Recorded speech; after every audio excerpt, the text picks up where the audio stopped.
let's talk about strength today. You've heard it time and time again. You need to build up strong muscles so that you can run. You need to build up strong muscles so that you can run without knee pain.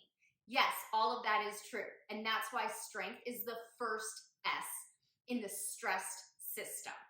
This is part of the 6-step system so that you can run without knee pain. So strength. Most people, when they think about strength for running, they think about squats and lunges. And those are great exercises to do, but it's not the whole part of the strength step.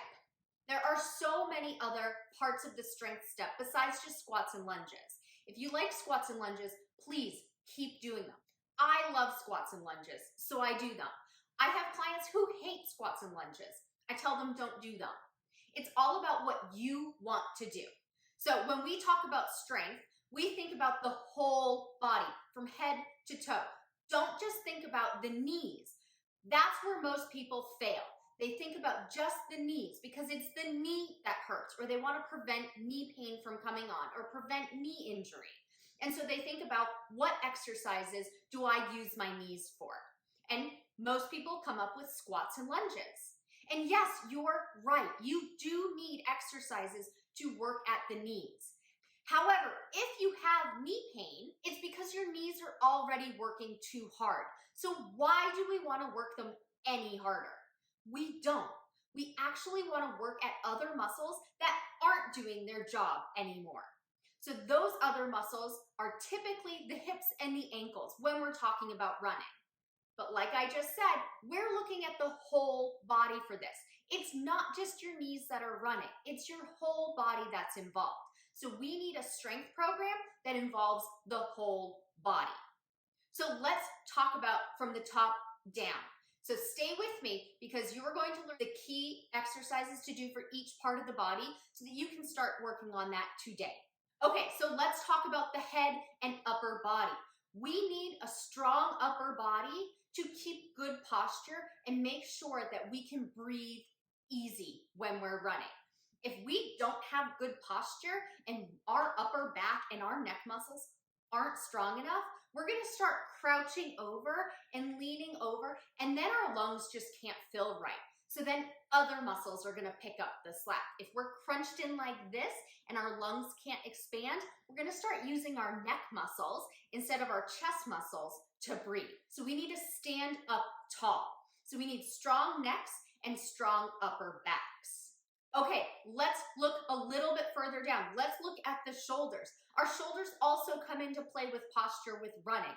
If we have weak shoulders or tight shoulders, stretching's a whole other video, but if we have weak shoulders, we're gonna start curling in and closing in on and get bad posture when we're running. So we need to open up the chest, and we do that by strengthening the back part of our shoulders and shoulder blades.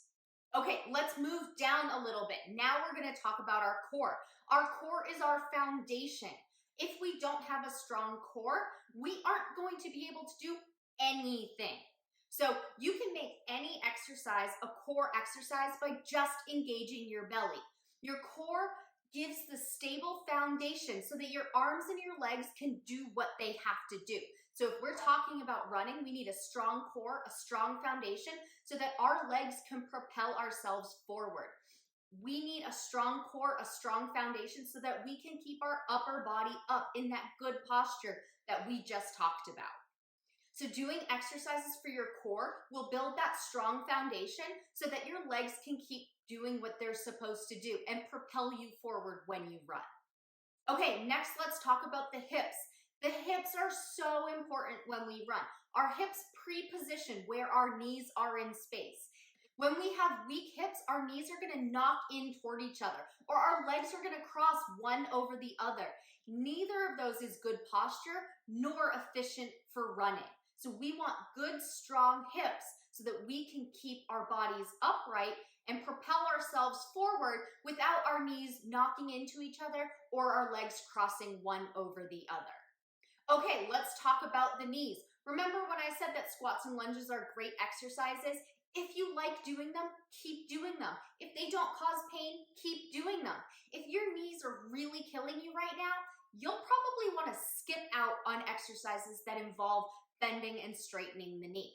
So I like to do exercises laying down for this one when you have sore knees. So something like a straight leg raise where you walk out the knee, it stays solid straight the whole time, but you're still working those quad muscles.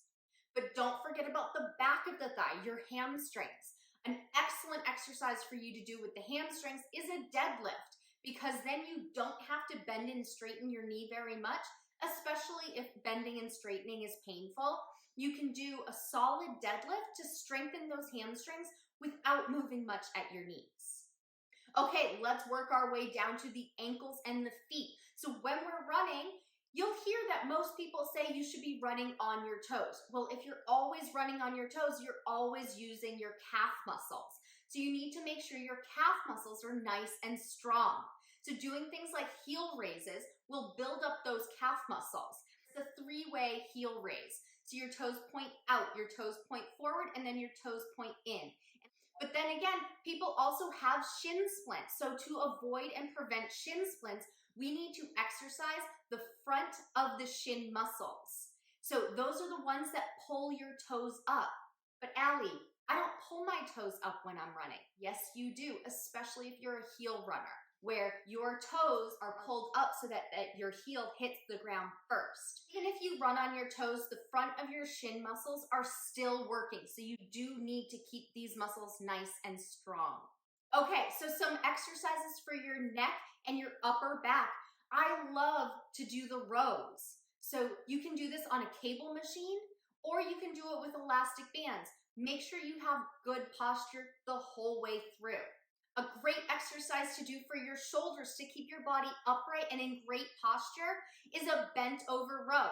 And you can actually combine this with your deadlift. So do it all in one.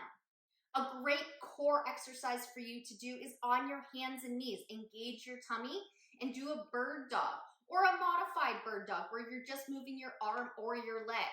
You can do any variation of this. The goal is to keep your back flat and your tummy tight.